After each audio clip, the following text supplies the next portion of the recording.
Hey folks, welcome to another VR video. This thing finally arrived. It's the Vive XR Elite. We're going to do a little bit of an unboxing and explore the system software a bit. So here we are, we're breaking the seal on the HTC VIVE XR Elite.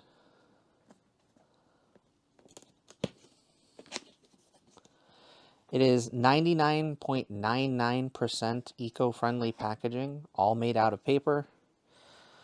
There's a Vive Setup XR address here. Follow the link to set up your headset. And then we've got 2, 3, and 4. So number 1 is the setup directions. Then we've got number 2, which appears to be the main headset.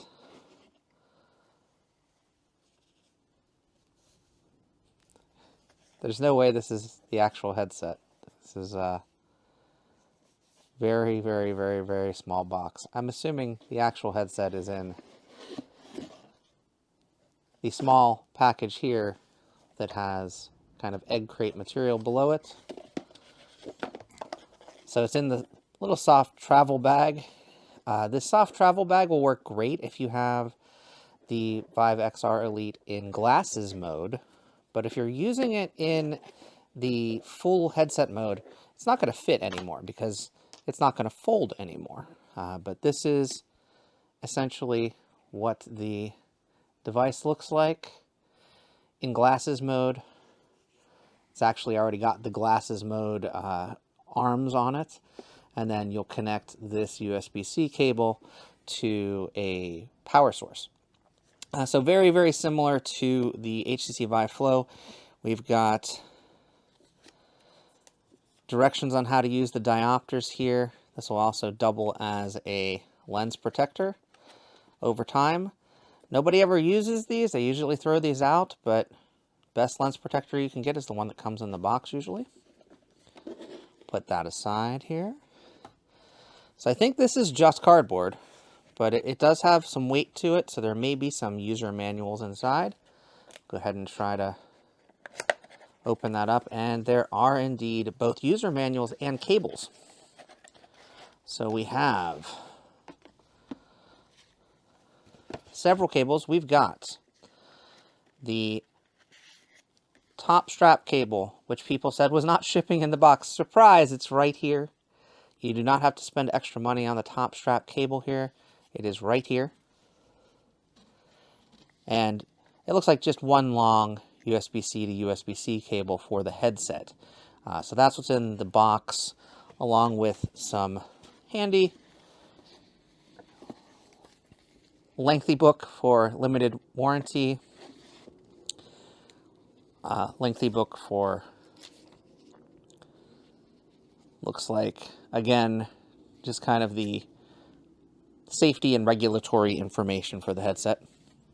Not really instructions on how to use it. That's going to come from the link that says to set up. So that's pretty much all for box number 2. And what was under box number 2, which is the important thing, the headset in glasses mode. Box number 3 lifts up, and we've got how to remove the arms and put the arms back in, and also put the back strap in. Now the back strap holds the battery, also makes it a bit more comfortable for use. It does have some weight to it. It's got a USB-C right there.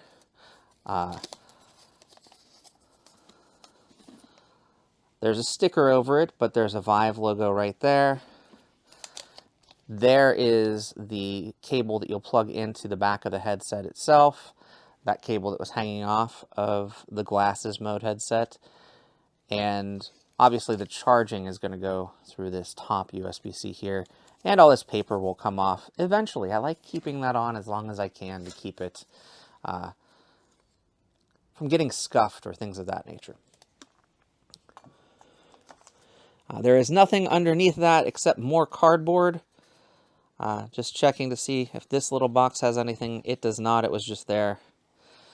And then number 4, we've got our controllers. 2 USB cables for the controllers. Unlike PlayStation, they kept both USB-C cables. Did not cheap out on that. Again, these are covered in paper to keep them from scuffing.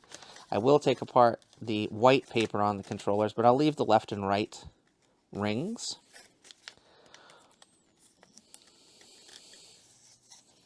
I can get the paper off. There we go. So you can see this one's got the X and Y button, very similar configuration to other controllers on the market. We've got a Vive logo on the tracking ring here. There's a little indent on the top of the tracking ring as well, right here. Never seen that in a controller before. Of course, we've got the L button. These do appear to be potentially little grips on the controllers. I don't know if the battery would be user replaceable or not. I don't think they're supposed to be. But there seems to be a small ridge here. I don't know if that's a gap that you can actually replace that or not. I'm not going to break it since I just got it.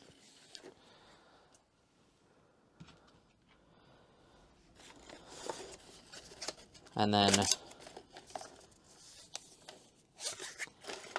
our right controller with the A and B button. Again, similar ridge. These feel a little bit lighter in some cases, but a little bit longer and with some heft to them in others. So it's going to be interesting to use these on a more regular basis.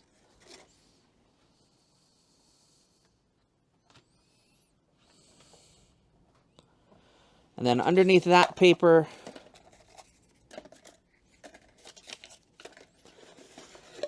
we just have more cardboard. So that's what's in the box. All right, here we are in the tutorial experience. This is really cool. This is some deer in front of me. The colors are extremely vibrant. We've got a dinosaur eating, and oh, a pterodactyl there. Kind of fast-paced. Oh, a dragon going over a castle here.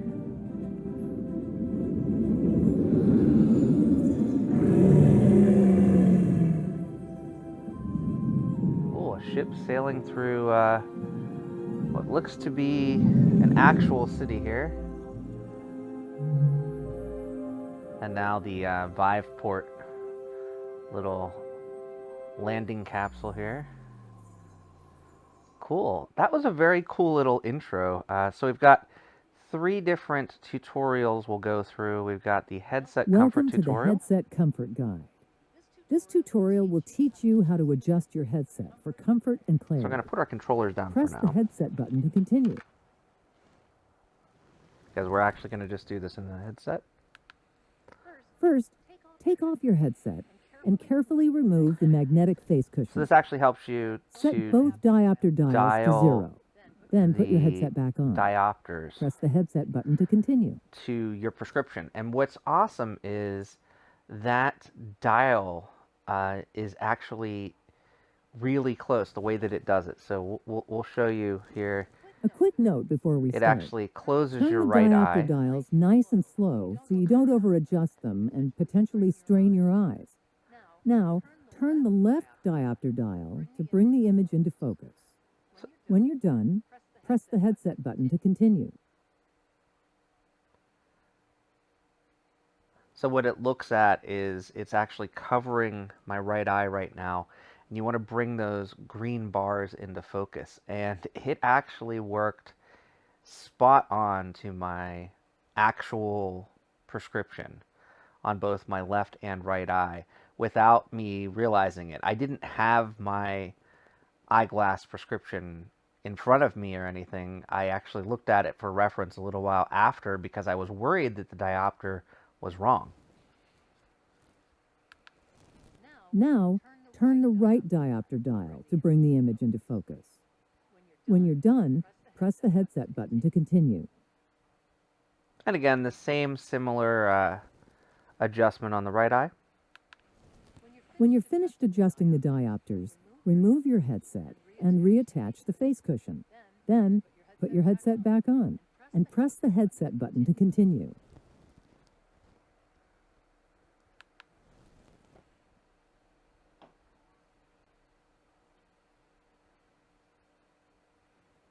Now we'll adjust the lens spacing to match your IPD, or the distance between the centers of your eyes.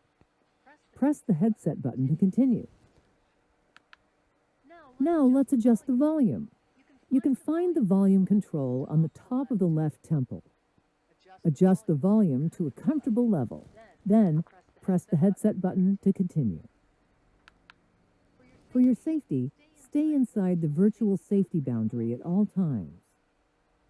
Keep your play area clear of obstacles and stay away from windows and glass doors. Always wear wrist straps when using controllers. Be sure to take regular breaks when using your headset. Remove your headset if you experience any dizziness or discomfort. Monitor children when they are using the headset. So that's the end of this first tutorial. Next we will do controllers. So we'll actually pull out our controllers. This is the right controller. Thankfully it says so right on the controller model.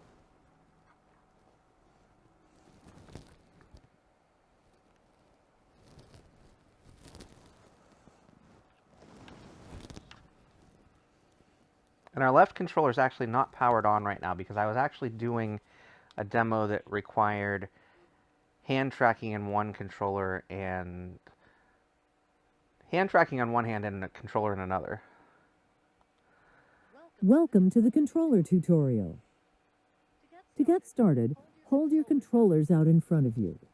You'll see a beam extending outward from the center of each controller. Aim one at the next button, then press the trigger to select it. There are two different ways to scroll with the controller. First, aim the beam at a menu, then press and hold the trigger and drag. You can also scroll by aiming at a menu and moving the thumbstick. Ready to try it? Select Try to practice scrolling. Aim the beam at the menu. Now press and hold the trigger, then drag. Try scrolling with the thumbstick too. Keep practicing until you get the hang of it. When you're ready to move on, select Next. Your headset has a special pass-through camera that allows you to see your surroundings without having to take it off. Pass-through will allow you to immerse yourself in a growing number of mixed reality experiences. To turn pass-through on, press the VIVE button twice in a row. Try it now. So if I turn pass-through on, it actually does not come through on the recording because I have that disabled right now. Set your controllers aside on a level surface. Then, raise your hands in front of you to switch to hand tracking. So we set our controllers down. Welcome to the hand tracking and tutorial. our hands magically appear. To get started, hold your hands out in front of you. You'll see a beam extend outward from the center of each hand. Aim one at the next button, then pinch with your thumb and index finger to select it. So this is very similar to the Meta Quest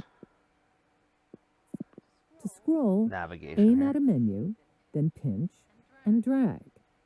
Ready to try it? Select Aim the beam at the menu. Now, pinch and drag to scroll. Keep practicing until you get the hang of it. When you're ready to move on, select Next. And now we'll select Next. Your headset has a special pass-through camera that allows Really likes you giving to us see your pass-through, which we surroundings can't without do. having to take it off. To turn pass-through on, press the headset button twice in a row. Try it now.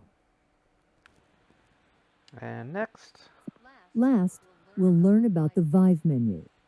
The VIVE menu allows to switch between apps, share your screen, or change settings. You can access the VIVE menu at any time. Just turn your palm inward and the Vive symbol will appear. There we You've go. got it. Now select back to close the Vive menu and finish the tutorial.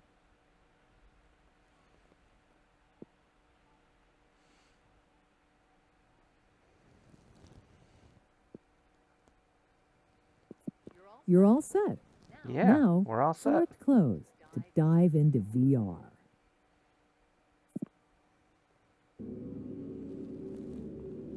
And so that is the tutorial. All right, so now we're back at the storefront on the platform. I wanted to give kind of an idea of what the launch lineup looks like. And right here in the top banner, the featured section, we've got Maestro the Master Class is the first thing that comes up. And it's a really good application to show there because, first of all, right now it is free to download. And it actually makes use of a cool combination where you have a single hand, your left hand typically as a hand controller, meaning your hand is the controller and your hand is on the controller using the right controller as a controller. So you'll have your left hand and your right controller in the game. There's different modes, of course. You can play with both controllers or you can play with just hands, but the ideal way to play with this is one hand, one controller, and it plays really well that way. I've already kind of gone through it for myself as a brief demo. Love the detail that they give here. One thing that's missing is there's no video to play back, but you've got Maestro the Masterclass, the developer's Double Jack, the type of content it is, which is important, and I'll show you why in a few minutes. This being mobile VR, you may also see PC VR, you may also see AIO or all-in-one for standalone headsets as well. The size is 573 megabytes. The content rating in this case is everyone, and this uses a room scale play area. I've got a description of the application, some great screenshots of the application. And then if we click on app information, you get some more detail, what version number we're on, when this was released, when the last update was. And what I thought was really cool is the supported languages are all here, whether for the interface, the audio, or the subtitles. And then some more information about the developer is all right here in this storefront screen. Then we've got gadgets here. Unplugged air guitar. Unplugged air guitar is actually one of the free applications that you get at this point if you purchase the Vive XR Elite within a certain time period. Right now it expires sometime in April, but it may get extended. Gesture VR, puzzling places, and the last in this featured section is Ancient Dungeon VR. Now some of these repeat. We're going to go into the action-packed section here. We've got Ninja Legends, Iron Lights, Crazy Kung Fu, Warplanes World War II. I think it's World War II. Might be World War I, actually. World War I fighters, sorry. Containment Initiative, Crisis Brigade. This is the World War II one. Warplanes Battle over the Pacific. Crisis Brigade 2, Ancient Dungeon again, and Dead Second. Dead Second is one. I would definitely recommend. All of these are actually really good titles for a launch lineup. These are all kind of the standout titles that you'd see mixed in on other standalone platforms. So they did a really good job curating what launched with the device. Amusement Arcade here. Puppet Fever is on here. Space Slurpees. If you've never played Space Slurpees, that could be a system seller on its own. It's basically a virtual reality version of the game Snake with multiplayer or single player, and it is fantastic. Conjure Cards, which is also a free download. Curious Alice. Enhanced VR, which is also free. Loco Dojo Unleashed. One I haven't played, Ready and the Redirected Walker. That one is also free. I suspect it probably needs a pretty big room scale since it's a redirected walking game. Oceancraft, Paradiddle, Clash of the Chefs VR, Hyper Dash, which could be its own esport, also available as a free download, and Rainbow Reactor. These are all great titles, honestly. These are almost all ones that I have covered on the channel at one point or another as well. In the coming soon section, we've got T for God, but it's actually a demo of T for God still. I don't know when this game's really coming out, but it's a great demo if you haven't had the chance to check it out yet. Glimpse, which is a immersive film. Green Hell VR, Ultra Wings 2, Shores of Losi, and the game that actually sold me on this device, Yuki, with its MR demo at CES. Then we've got the Culture Trip section here with Vive Brant, Gravity Sketch, which is also a free download, Pieces and Peace, Curious Alice again. Not sure what this one is called. History of a Painting. What's the point? NJP Virtual Club, Kindred, Battlescar, Construct VR, Clap, Blind Vasha. Not sure the title of this one. In the Land of the Flabby Schnook. I would not have still been aware of the title of that one. Ex Anima, Isle of the Dead, Jailbirds, Gloomy Eyes, and Madrid Noir. All good 360 video, kind of immersive, light interactive element titles. And then the Curator's Picks. These are almost all repeats. Actually, these are all repeats. We've got Gesture VR again, Crisis Brigade 2, Puzzling Places, Paradiddle, and Dead Second. Then in our demos and free titles section, we've got Viveport Video, Vive Sync, Immersed, Glue, Conjure Cards, Remind VR, VR All Art, Mona Lisa Beyond the Glass, The Hydrus Presents, Explore, Styly, Cosmic Flow, Helium, Flow Meditation, At One Light, or Atone Light, Wolvik, which is a web browser, and then some repeats here. I have to say, one of the things I was really excited about is, after we get through the highlights here, there are some different titles in the highlights, so I want to highlight those. We've got Deep, Color Connect, and Climby are all here in the highlights section, and I think strangely only in the highlights section. They're all great titles. And then under Multiplayer Madness, again, we've got a couple of unique titles. We've got Skyworld Kingdom Brawl. Actually, that's the only unique title under there. Under New and Updated, everything should be here, right? Oh, The Storm is here.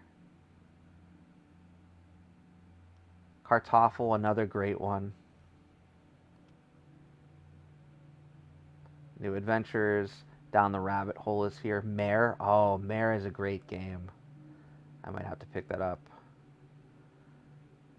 And I've not heard of this one, Blink and the Vacuum of Space. So this will be one I might pick up because I have not heard of yet, if I don't already have it on another platform. Very cool.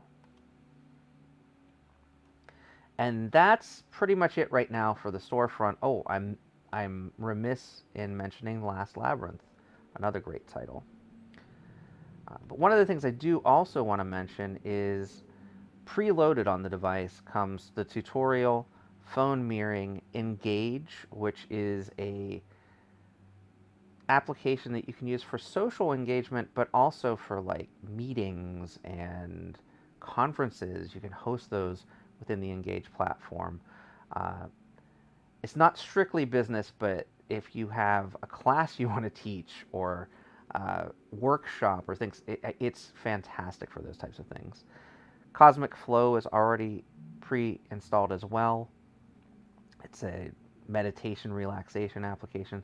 The Vive web browser, which is saying I need an update. Viveport VR and Viveport Video. But the one that was the highlight that stuck out to me was OpenBrush, which is the successor to Tilt Brush. So this headset comes charged at about 50% out of the box. The controllers are about 75% out of the box. You can actually go through the setup, go through that tutorial, jump in and start painting probably within 10 or 15 minutes. Great. I'm super ecstatic that this is one of the titles that they chose. If you're an artist or you want to become a VR digital artist, OpenBrush is a great application for that. If you want to do some more sculpting and things of that nature, Gravity Sketch is available. There's tons of things available on this platform already for people in need of those types of things. The other thing I want to mention is we've got where it says VR installed here. These are just the applications I have installed on the standalone mode, but we can also click here and go to PC installed. And we can see all of the titles that are Steam VR compatible. I've got an application called Vive Streaming Hub installed on my PC, and right here within the menu structure, very intuitive, very easy to get. These are all of the titles that I have installed on my PC that I can launch directly from this menu using the streaming client. So I'm super happy with the quality and the intuitiveness and how this all works. We'll go into settings just so you can kind of see the different options we have. Not a whole lot here, pretty basic. You've got volume, brightness, audio. You've got, if you want to reduce microphone noise or add audio privacy, reducing the leakage from the headset speakers. If you're in a place where you want to have some more private audio, whether you want normal night vision or night mode for the background or vivid, your language, date and time, double clicking for pass through, and if you want to use the pass through for your home and environment background. Passenger mode is if you want to have it so that if you're a passenger in a vehicle, it doesn't make the world move around you because it's still tracking in 6-off mode. This will turn off and make it more of a fixed screen if you're viewing a movie or other content. Checking for system updates, and then of course about the device. Boundary reset, reset view rather, so that you can see where the menu is, things of that nature. Resetting the floor level, resetting the boundary, adding mixed reality objects, so your walls, your furniture, other objects in the room into VR. The color of the boundary, the transparency of the boundary, enabling pass-through if you leave the boundary, and always showing the floor boundary if you wanted to. You can have both controllers or hand tracking, or using one hand and one controller. This just has my Wi-Fi, and it's got options for 2.45 and 6 gigahertz. VPN, whether you're using it or not. Bluetooth. Vive Manager, which is the phone app that you set up the Vive XR Elite with. And a computer connection. This is how I'm connected to my computer. If I wanted to stream titles from my PC, I'm actually using a program called Air Receiver to capture from the Vive XR Elite. Anything that's a Miracast can do that.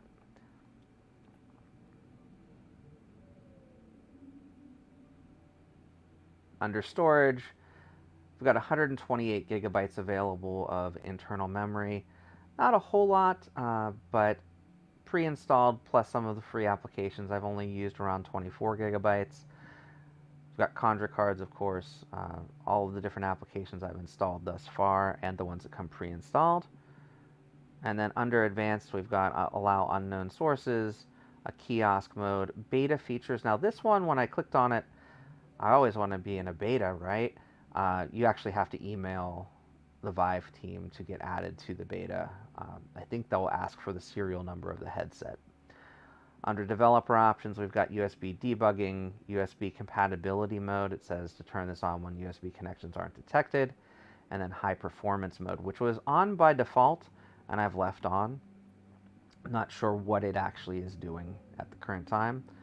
Your camera settings, this is really just the outward cameras for tracking, whether they're going to run at 60 hertz, which is normal for the United States, or 50 hertz, which in some regions you do need to have that adjusted frequency, or you may have some tracking difficulty. And then allowing pass-through recording and casting, which I have turned off because I like some privacy in my home. Speaking of privacy, security settings if you wanted to set a device lock, like a passcode for your device. And of course, resetting the headset if you wanted to set it back to factory default and get rid of all your information. The profile button here is literally just logging into your HTC VIVE account, so I'm not going to show that. And that's pretty much it. I wanted to just kind of walk through the different features that you get out of the box with the Vive XR Elite. Hope you enjoyed this video. I will be back with more content soon. Until next time, get out there and enjoy some VR for yourself, and thanks for watching. Bye-bye now.